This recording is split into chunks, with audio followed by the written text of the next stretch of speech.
नमस्कार, स्वागत है आपका हमारे इस खास कार्यक्रम एक मुलाकात मधु चौरसिया के साथ। और इस वक्त हमारे साथ मौजूद है एक खास मेहमान जो कि अयोध्या से आए हुए हैं। उनसे हम आपका परिचय कराएंगे, उनके बारे में बहुत सारी बातें जानने की कोशिश करेंगे। तो बहुत बहुत स्वागत है MATV पर हमारे इस खास मुलाकात में। और हमारे साथ मौजूद है महेंद्र जी दास जी, जो कि अयोध्या से आए हैं और वो हैं रामकृष्ण इंटरनेशनल ऑर्गेनाइजेशन के चेयरमैन। तो बहुत बहुत स्वागत है आपका हमारे इस खास कार्यक्रम में, और आप अपने बारे में हमारे दर्शकों को थोड़ा और विस्तार से बताएं। बहुत बहुत धन्यवाद मधु जी। मैं स्वामी महेंद्र दास जी। और जो मेरे गुरु हैं वो परम पूज्य अनंत श्री विभूषित जो राम मंदिर अयोध्या और कृष्ण जन्मभूमि मथुरा के चेयरमैन हैं, प्रेसिडेंट हैं। वो मेरे बड़े गुरु जी हैं और जो बड़े गुरु जी के उत्तराधिकारी हैं वो परम पूज्य स्वामी कमल नयन दास जी महाराज। मैं उनका शिष्य हूँ और श्री रामकृष्ण इंटरनेशनल का चेयरमैन हूँ मैं। हमारा श्री रामकृष्ण इंटरनेशनल जो है वो सोशल ऑर्गेनाइजेशन है जो हमारे वृंदावन, ऋषिकेश, बलरामपुर ऐसे भारत में काफ़ी अन्य एक्टिविटीज़ों में काम करता है। जी। शिक्षा के क्षेत्र में, फूड फॉर लाइफ के क्षेत्र में, वृद्धाश्रम के क्षेत्र में ये है जी। सो आप UK दौरे पर आए हैं। यहाँ आकर आपको कैसा लग रहा है? यहाँ पे किस तरीके का माहौल, आपके एक्सपेक्टेशंस क्या थे और यहाँ पर आपको क्या क्या चेंजेस आपको देखने को मिल रहे हैं? नहीं, जो एक्सपेक्टेशन था उससे कई गुना ज़्यादा UK आके देखने को मिल रहा है, क्योंकि मुझे नहीं लगता था कि हमारे भारत भूमि का सुगंध, जो सनातन संस्कृति का सुगंध है, वो सनातन संस्कृति का सुगंध इस UK की भूमि पर मुझे देखने को मिला। मैं जिस दिन UK में आया उसके बाद से लगातार मेरे कार्यक्रम हो रहे हैं अन्य मंदिरों में, दुर्गा टेम्पल में, BHP टेम्पल में और अन्य और कई मंदिरों में हुआ, लेस्टर में हुआ और आज बेसिकली इंटरनेशनल सिद्धाश्रम में मेरा प्रवचन है। तो यहाँ आकर मुझे सच में ऐसा लग रहा है कि भारत एक ऐसी भूमि है जिसने अपना सुगंध सनातन संस्कृति के माध्यम से समस्त विश्व में फैला कर रखा है। ये देखकर ऐसी अनुभूति हुई कि हमारा परम सौभाग्य है कि हमने भारत भूमि पर जन्म लिया है। जी। स्वामी जी, जैसे कि आपने देखा, पहले आप अयोध्या में पहले भी रह चुके हैं, आपका बचपन शायद वहाँ गुजरा होगा, और अब जब वहाँ पर एक भव्य मंदिर बनकर तैयार हो गया है, राम के अस्तित्व को मानने वाले बहुत से लोग ऐसे थे जो कि नहीं मानते थे। अब पहले और अब में क्या अंतर आप देखते हैं? देखिए, अयोध्या का वर्णन करना तो ये असंभव है, लेकिन ये सच है कि वो अयोध्या जो भगवान राम की जन्मभूमि थी, क्योंकि अवध धाम धामाधिपति अवतारण पति राम, सकल सिद्ध श्री जानकी दासन पति हनुमान। क्योंकि समस्त प्रकार के देवताओं में हमारे भगवान राम श्रेष्ठ हैं, समस्त प्रकार के देवियों में माता जानकी श्रेष्ठ हैं और समस्त प्रकार के दासों में हनुमान जी महाराज श्रेष्ठ हैं। ऐसी पावन भूमि अयोध्या, और जो हमारे आराध्य प्रभु राम, जो सत्य सनातन के प्रणेता हैं, जो भारत के प्राण हैं, उनकी जन्मभूमि पर दिव्य और भव्य मंदिर बनाने में 500 वर्ष लग गए। ये कहीं ना कहीं हम लोगों के लिए एक चिंता का विषय था, लेकिन हुई है वही जो राम रच राखा। भगवान राम ने अपनी शक्ति और जो हमारे महापुरुषों ने और जो हमारे हजारों कारसेवकों ने अपना बलिदान दिया राम मंदिर के लिए, आज कहीं ना कहीं उनके अस्मिता का विजय हुआ और अयोध्या में दिव्य और भव्य राम मंदिर 500 वर्षों के बाद बनकर तैयार हुआ और हमारे राम लला विराजमान हैं। वैसे अब तो अयोध्या का वर्णन करना बहुत कठिन है, क्योंकि अयोध्या समस्त प्रकार के धामों में एक अद्भुत धाम है ना जी। समस्त प्रकार के तीर्थों में एक अद्भुत धाम है। आप लोग भी अयोध्या आइए। मैं तो समस्त यूके वासियों से कहूंगा कि अयोध्या आके और रामलला का दर्शन करके अपने जीवन को धन्य बनाएं, क्योंकि राष्ट्र राम है और राम से राष्ट्र है भारत। जी, मुझे याद है जब वहाँ पर भव्य उद्घाटन चल रहा था, काफ़ी भीड़ थी वहाँ पर और काफ़ी सारे लोग जो हैं वो वहाँ पर आए थे, वीआईपीज भी आए थे, हमारे पीएम मोदी भी आए थे। क्या लगता है एक गवर्नमेंट का कितना सपोर्ट होता है किसी भी अगर मंदिर के निर्माण में या आपके धार्मिक स्थलों को लेकर, आप उस पर आपकी क्या राय है? देखिए, गवर्नमेंट तो अपना काम करती ही है, लेकिन ये सच्चाई है कि जब सनातन संस्कृति को मानने वाली सरकार होगी तो निश्चित रूप से सनातन के लिए कुछ ना कुछ तो करेगी। तो ऐसे हमारे भारत के यशस्वी प्रधानमंत्री मोदी जी, जो वास्तव में रामलला के लिए उन्होंने हनुमान का काम किया, और जो हमारे उत्तर प्रदेश के यशस्वी योगी जी जो मुख्यमंत्री हैं, जब देश में मोदी और प्रदेश में योगी हों तो धार्मिक कामों में किसी प्रकार की विघ्न बाधा नहीं आ सकती है। तो भारतीय जनता पार्टी के सरकार से या भारत की सरकार ने तो पूर्ण अपना सहयोग दिया ही है दिव्य और भव्य राम मंदिर बनाने में। बाकी राम मंदिर करोड़ों करोड़ों देश दुनिया में रह रहे हिंदुओं के, है ना, संकल्प शक्ति से स्थापित हुआ है। ये बहुत ही गर्व का विषय है सच में हिंदुओं के लिए देखा जाए तो। वाकई आपने सही कहा। और आपको आपके बचपन की कुछ यादें उससे जुड़ी हैं जब वहाँ पर नहीं हुआ करता था इतना भव्य मंदिर, तो आप उसको कैसे देखते हैं अब?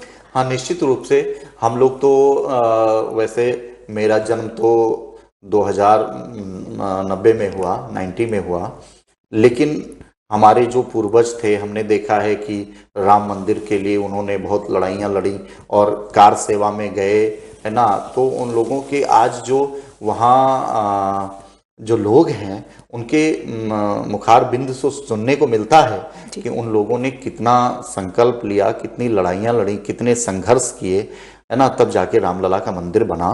और अयोध्या तो सभी के प्राण में बसता है। जी जी बिल्कुल। जैसे कि मैंने सुना था कि वो पहले शिविर में, एक छोटे से शिविर में उन्हें रखा गया था और अब भव्य मंदिर बनकर तैयार है उनका, एक तरीके से कहा जाए महल बनकर तैयार है और वो विराजमान है वहाँ पर। और उनके दर्शन के लिए हर रोज लाखों की भीड़ आती है वहाँ पर उस चीज़ के लिए।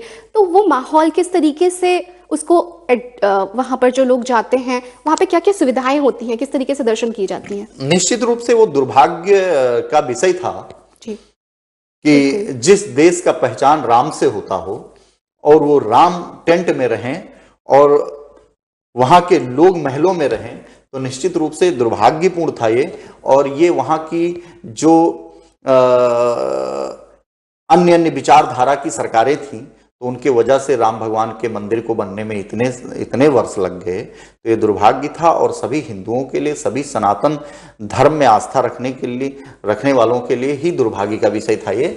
लेकिन आज सनातन को मानने वाली सरकार है, इसलिए दिव्य और भव्य राम का मंदिर बना। अब हम लोग आनंद लें सभी चीजों को भूलकर, क्योंकि अब भूलने का समय है। बातें हो गई अब पुरानी बातों को भूलकर और भगवान राम के दिखाए हुए मार्गों पर चलकर, और उनका दिव्य भव्य मंदिर बन चुका है। अब अयोध्या में मैं तो कहूंगा कि जो विरोधी पक्ष थे वो लोग भी आए, रामलला का दर्शन करें, आनंद लें और उनके दिखाए हुए पग चिन्हों पर चलें, क्योंकि राम के दिखाए हुए पग चिन्हों पर चलकर ही आपके जीवन का कल्याण हो सकता है, अन्यथा नहीं हो सकता है। जी, जैसा कि आपने बताया, आप अपने प्रवचन से यहाँ पे जो प्रवासी भारतीय हैं वो आपसे जुड़ रहे हैं। यहाँ की जो यंग जनरेशन है, जो यहाँ पल बढ़ रही है, जो यहाँ पे बॉर्न एंड ब्रॉट अप हुई है, उनको आप क्या संदेश देना चाहेंगे? मैं निश्चित रूप से कि यहाँ की जो यंग जनरेशन है उसको सदैव अपने जो एक पुरातन पद्धति है, जो अपनी सनातन संस्कृति है, उससे जुड़ा रहना चाहिए। क्योंकि जननी जन्मभूमश्चा स्वर्गादप गरीयसी, है ना, कहा गया है जननी और जन्मभूमि दो नहीं हो सकती है। तो वास्तव में जो भारतीय प्रवासी हैं वो दुनिया में किसी कोने में चले जाएं, लेकिन उनकी जन्मभूमि तो भारत भूमि ही माना जाएगा। क्योंकि जहां से बीज उत्पन्न होता है ना, फल आगे वैसा ही स्वरूप लेता है। तो निश्चित रूप से जिनके माता पिता भारत के भूमि के हैं और भारत की खुशबू उनके घरों में फैली हुई है, तो मैं उन यंग जनरेशनों से भी यही कहूंगा कि वो लंदन और यूके में रहते हुए भी अपने भारत भूमि को याद रखें, सनातन संस्कृति को याद रखें, राम और कृष्ण के मार्गों को, उनके दिखाए हुए मार्गों को याद रखें और उनके संकल्प शक्ति को याद रखें, क्योंकि भगवान राम मर्यादा पुरुषोत्तम हैं। वो हमें बताते हैं कि हमारे जीवन में माता पिता का क्या रोल होता है, हमारे जीवन में भाई राम और लक्ष्मण जैसे भाई भाई का क्या रोल होता है, उनका क्या परिवार के प्रति दायित्व होता है। ये राम से उन्हें सीखने का अवसर मिलेगा। और हमारे भगवान कृष्ण लीला पुरुषोत्तम हैं, तो भगवान कृष्ण से उन्हें यह जानने को मिलेगा कि हमारे अंदर प्रेम की पराकाष्ठा क्या है ना। क्योंकि भगवान ने लीला को जन्म दिया है, प्रेम को जन्म दिया है। आपस में भाईचारा कैसा होना चाहिए, प्रेम कैसा होना चाहिए, एक दूसरे के प्रति प्रेम कैसा होना चाहिए। तो निश्चित रूप से मैं तो समस्त युवाओं से यही कहूंगा कि आप रहते भले यूके के हैं, लेकिन आपकी विचारधारा सदैव सनातन संस्कृति में रत रहनी चाहिए। और अगर आप भगवान राम और कृष्ण के दिखाए हुए मार्गों का अनुसरण करेंगे तो कभी आप पूरे विश्व में, यूनिवर्स में कभी फेल नहीं हो सकते हैं। जी जी, बिल्कुल सही कहा आपने। जहाँ तक बात की जाए, आप जब यहाँ यूके आए थे और इस बीच में यूके दौरे में आप कहाँ कहाँ क्या क्या कर रहे हैं, कहाँ कहाँ प्रवचन दे रहे हैं, उसके बारे में हमें थोड़ा और विस्तार से बताएं, और कब तक हैं आप यहाँ?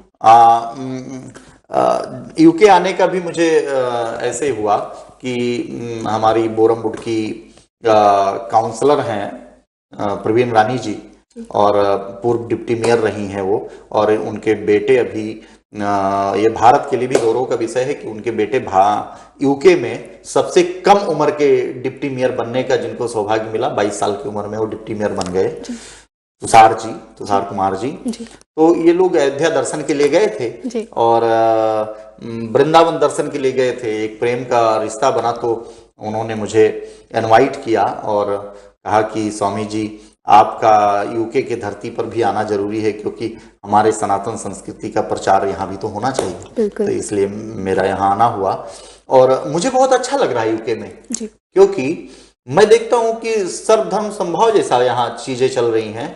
क्योंकि अभी मेरा बोरमवुड में कार्यक्रम था, तो वहाँ के जो काउंसलर थे वो लोग भी सब लोग शामिल हुए, है ना। तो मुझे नाम एटलीस्ट नहीं आ रहा है याद, लेकिन सब लोग शामिल हुए और सबको हम सुंदरकांड का पाठ था, सुंदरकांड के पाठ में शामिल हुए और बहुत अच्छा लगा उनका। मिस्टर जर्मी करके उनका नाम है, तो जर्मी जी भी शामिल हुए हमारे कार्यक्रम में। उनको बहुत आनंद आया कि डिफरेंट तरीके से भजन कीर्तन के साथ सुंदरकांड पाठ हो रहा है। वो हो सकता है कि हमारे आवाज को ना समझ पा रहे हों, लेकिन निश्चित रूप से उन सभी लोगों को भी बड़ा आनंद आया।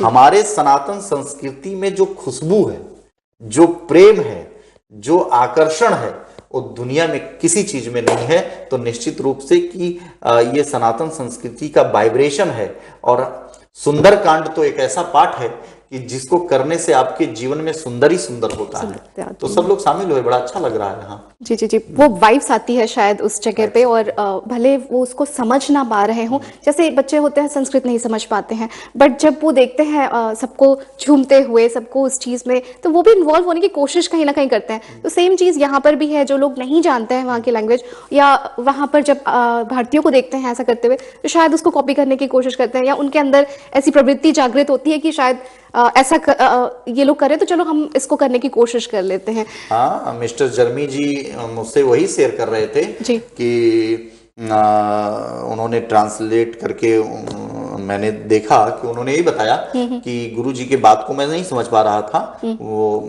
यहाँ लेबर पार्टी के लीडर हैं जर्मी जी, तो वो मेरे से वही बताया कि मैं स्वामी जी के बातों को नहीं समझ पा रहा था, लेकिन मैं वाइब्रेशन फील कर रहा था कि मेरे अंदर एक पॉजिटिव वाइब्रेशन आ रहा है। तो एक अच्छी बात है। जी जी, आपको कब लगा कि मुझे जो है यहाँ पर मैं रामलला की सेवा करूं, या प्रवचन की तरफ आपका रुझान कैसे हुआ? देखिए, मैं सच में तो मैं प्रवीण रानी जी से या उनके परिवार से या सुनील जी से, और हमारे मुकेश जी हैं और कई लोग भक्त लोग जो अयोध्या आए थे, मैं बेसिकली उनसे मिलने आया था। लेकिन यहाँ पे फिर उन लोगों ने इतने कार्यक्रम लगा दिए, कहीं यहाँ मंदिर में है, कहीं वहाँ मंदिर में है, कहीं वहाँ, और लोगों को, मैं तो सब मंदिरों में जाके और मैंने देखा कि अच्छी खासी भीड़ थी और वहाँ लोग क्या डेडिकेशन के साथ बैठ के लोग सुन रहे थे और अपनी जिज्ञासा भी प्रकट कर रहे थे कि गुरुजी कैसे ये होता है, कैसे वो होता है, कैसे हमारे अंदर साधना करना चाहिए, हमें कैसे भक्ति करना चाहिए और क्या पाठ करने से हमारा जीवन का कल्याण हो सकता है। तो मुझे बड़ा अच्छा लगा कि यहाँ पे लोग जिज्ञासु प्रवृत्ति के लोग हैं, क्योंकि भक्त ना जिज्ञासु होता है तो और आनंद आता है गुरु और शिष्य को देने में। जब आप ने ये शुरू किया था और अब जब आप यहाँ पर आ रहे हैं, जब आपने लोगों को देखा, जब वहाँ पर मिले और यहाँ के लोगों में कैसा उत्साह देखने को मिला? आप जब प्रवचन करते हैं कितनी भीड़ आपको देखने, जैसे इंडिया में कोई भी प्रवचन होता है तो वहाँ पे बहुत लाखों की भीड़ जमा हो जाती है, यहाँ पर आपको क्या लगता है? यहाँ तो चूंकि ये तो यूके की धरती है, यहाँ अगर 500 आदमी आ जाए तो हमारे इंडिया के 50,000 के बराबर होते हैं। बिल्कुल। तो निश्चित रूप से अच्छी खासी भीड़ होती थी कार्यक्रम में हमारे, और लोग खूब आनंद लिए, खूब बिल्कुल भाव विभोर हो गए थे। भाव विभोर हो के इतने लगन के साथ राम और कृष्ण का कथा सुनना, है ना, तो ये उनके सनातन के प्रति उनका रुझान और उनका प्रेम बताता है कि वो कितना आनंद लेकर भंडारा प्रसाद खा रहे हैं, भगवान को लगा हुआ भोग प्रसाद खा रहे हैं, है ना, और कथा प्रवचन में समय से आकर बैठ के सुनते हैं। तो ये बहुत अद्भुत बात है। बिल्कुल। अब टेक्नोलॉजी का जमाना है, हर चीज आप देखते हैं ऑनलाइन हो रही है और युवा पीढ़ी भी उस तरफ काफी आकर्षित हो रही है। ऐसे में युवा पीढ़ी को इससे कैसे जोड़ा जाए? हाँ, ये आपने करेक्ट किया। वास्तव में टेक्नोलॉजी को लेके युवा पीढ़ी जुड़ी है, क्योंकि उनको आज क्लास फर्स्ट से ही टेक्नोलॉजी के बारे में बताया जाता है। तो आज जब टेक्नोलॉजी नहीं था तो लोगों को जो चीजें छूट जाती थी वो लोगों को सुनने को नहीं मिलता था, लेकिन आज जैसे मान लीजिए हम आप इंटरव्यू यहाँ हो रहा है तो अब इस टेक्नोलॉजी के माध्यम से जो लोग यहाँ नहीं शामिल हैं उनको भी ये सुनने का मौका मिलेगा कि गुरुजी ने ये कहा। मान लो हम भारत में बैठे हैं, कहीं हमारा प्रवचन हो रहा है, या उनको राम मंदिर में ऑनलाइन दर्शन करना है, या उनको किस जन्मभूमि में उनको बिहारी जी का ऑनलाइन दर्शन करना है, उनको राधा रानी का ऑनलाइन दर्शन करना है, तो ये टेक्नोलॉजी के माध्यम से ही संभव हो पाया है। तो निश्चित रूप से जो युवा पीढ़ी है वो कहीं ना कहीं टेक्नोलॉजी के माध्यम से भी बहुत सारे ग्रंथ, शास्त्र और चीजों का अध्ययन किया है, क्योंकि आज के युवाओं में मुझे जो धर्म के प्रति एक अच्छा रुझान दिख रहा है, देखने को मिल रहा है। बिल्कुल बिल्कुल। आपने जैसे बात कही, मुझे एक चीज और याद आ रही है। जब कुंभ स्नान के वक्त मैंने देखा कुछ लोग फोटोज ले जा रहे हैं, उसको कुंभ में स्नान करा रहे हैं, उसको आप कितना सही मानते हैं? देखिए, हमारे भगवान तो कहते हैं, गोस्वामी तुलसीदास जी कहते हैं कि भाव का भूखा हूं मैं, भाव ही सब सार है, भाव से भजले मुझे तो भव से पेड़ा पार है। हमारे यहाँ तो भाव प्रधान है, भाव प्रधान भक्ति है ना। अगर मान लीजिए कि कोई किसी के परिवार का कोई नहीं जा पा रहा है और उनके मन में ऐसा भाव उत्पन्न हो रहा है कि मैं फोटो को ही ले जाकर स्नान करा दूं, या उनको ऑनलाइन वीडियो कॉल करके मैं गंगा में स्नान करा दूं या दिखा दूं, तो भाव कुभाव अलख आलसहूं, नाम जपत मंगल दिस दसहूं। गोस्वामी तुलसीदास जी ने लिखा है कि भाव कुभाव अलख आलसहूं, नाम जपत मंगल दिस दसहूं। भाव से, कुभाव से, किसी के कहने से, किसी के प्रेरणा से, है ना, किसी के दबाव में आप जिस प्रकार भी भगवान की भक्ति करते हैं वो हर प्रकार से मंगलकारी होता है। जी। तो एक तरीके से ये मैं देखती हूँ, अगर आप इस चीज को मानते हैं कि भाव होना चाहिए सिर्फ, क्या आप इसको इस तरीके से भी जोड़ सकते हैं कि ये एक व्यापार का माध्यम भी है कहीं ना कहीं? नहीं, बिल्कुल नहीं, ये कदापित नहीं हो सकता है। धर्म कभी व्यापार का माध्यम हो ही नहीं सकता है जी। धर्म आज का नहीं है। मैं धर्म की बात नहीं कर, हाँ, आपकी बात मैं समझ रहा हूँ। जी। भगवान की कथा ये व्यापार का रूप नहीं हो सकता है। कथा की बात नहीं कह रही हूँ। जैसे उन्होंने, किसी ने फोटो भेजी, आप मुझे फोटो भेजिए, आप इतने पैसे पे कीजिए और मैं उसको गंगा में डुबकी लगा रहा हूँ। वो किस तरीके से देखते हैं आप? जाकी रही भावना जैसी प्रभु मुहूर्त देखी तैसी, जाकी रही भाव। अब जैसे मान लीजिए आपको यूके से और अयोध्या जाके दर्शन करना है तो टिकट नहीं लगेगा क्या? बिल्कुल टिकट लगेगा ना। जी। आप फिजिकली बदलना पड़ेगा, फिजिकली प्रेजेंट होते हैं, सब कुछ करना पड़ेगा। तो अगर मान लीजिए कोई कुछ लेता है संकल्प, तो आप ये समझकर मत दीजिए ना कि मैं उसको पैसा दे रहा हूँ, घूस दे रहा हूँ या व्यापार है, कुछ नहीं है। जी। आप अपना संकल्प अर्पित कर रहे हैं, आप अपना संकल्प अर्पित कर रहे हैं। आप समझ लो कि आपके हाथ से निकल के अगर वो किसी के पास गया तो आप ये मान लीजिए कि उसको आपने दान दे दिया, ठीक है। और बाकी तो अलग अलग सोच है, सबकी विचारधाराएं अलग अलग हैं। तो जाकी रही भावना जैसी, प्रभु मूरत देखी तैसी। अगर किसी के भावनाओं में ऐसा बसा हुआ है कि यू हैव टू पे वाला, वो जो यू हैव टू पे बोलते हैं ना, उन लोगों के दिमाग में व्यापार नजर आता है।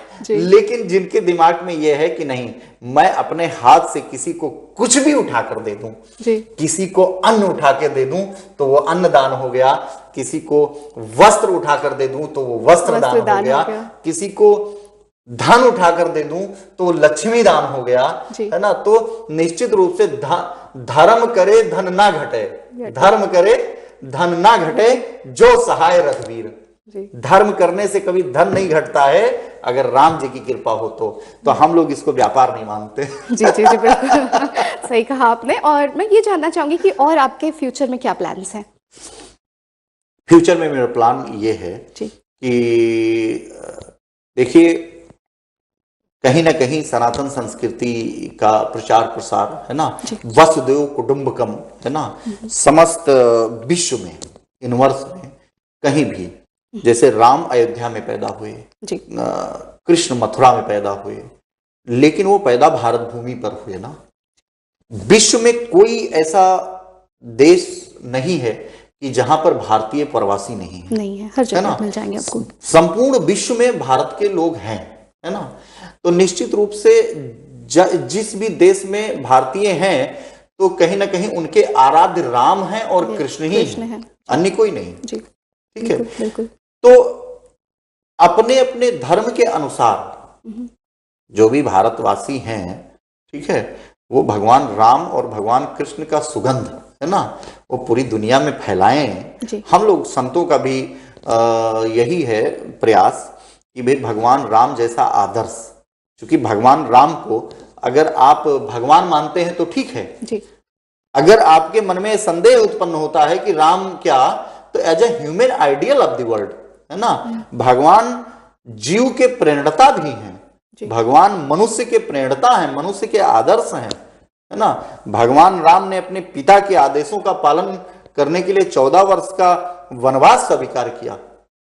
भाई एक आदमी राजा हो और वो राजपाट छोड़कर वो पिता के संकल्प की शक्ति को पूर्ण करने के लिए अगर 14 वर्ष का वनवास, है ना, स्वीकार करता है, तो राम जैसा आदर्श किसका हो सकता है ना।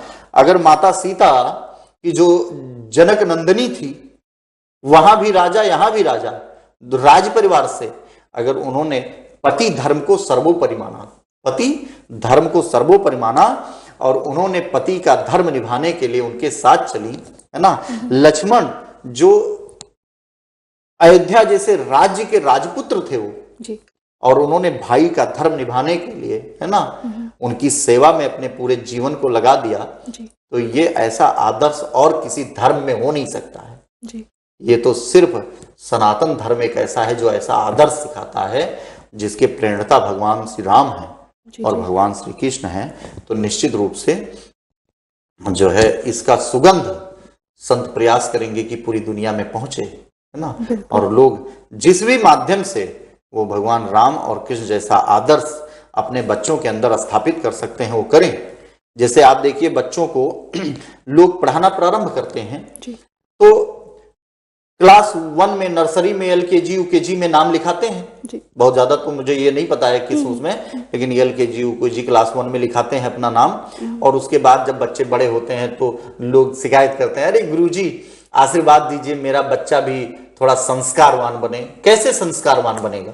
घर का भाई आपने LKG UKG में तो लिखाया, आपने स्कूल का ज्ञान तो दिया, ठीक है, लेकिन आप LKG UKG में जिस दिन आपने एडमिशन कराया था, उसी दिन से आप रामचरितमानस का एक चौपाई पढ़ाना प्रारंभ कर देते। तो जब तक आपका बच्चा क्लास 12th में पहुंचता तो उसको पूरा रामचरितमानस ज्ञात हो जाता।